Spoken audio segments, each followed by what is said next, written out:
গ্রামের যে কোনো ছোট বড় অনুষ্ঠানে কিন্তু সারা উঠোন জুড়ে ঠিক এইভাবে গোবর দেওয়া হয়, তাহলে কিন্তু দেখতে বেশ ভালো লাগে আর মনে হয় বাড়িতে কোনো একটা অনুষ্ঠান শুরু হচ্ছে। মায়ের হাতের বানানো খাবার খেয়ে আমি বসে পড়েছিলাম সবজি কেটে দিতে। আর এখানে এদের অবস্থা দেখো, বড় থেকে বাচ্চা সব খেলায় ব্যস্ত।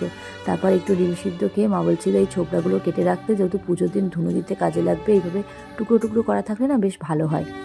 এদিকে কাকিমা যেটুকু বাকি ছিল বাইরের দিকটা সমস্তটা খুব সুন্দরভাবে মেপে দিচ্ছে, দেখতে কিন্তু বেশ ভালো লাগছে, তাই না? তারপর মায়ের হাতের স্পেশাল লাঞ্চ খেয়ে আমি বেরিয়ে পড়েছিলাম একটু কেনাকাটা করতে। শাড়ি আর ব্লাউজ কেনায় একমাত্র উদ্দেশ্য ছিল, এছাড়া বহু কাজ ছিল, সেগুলো সব কমপ্লিট করেছিলাম। এখানে এসে শাড়িগুলো দেখে না জাস্ট মন ভরে যাচ্ছিল। যেমন কালার তেমন ছাপা, সবগুলোই ভীষণ সুন্দর।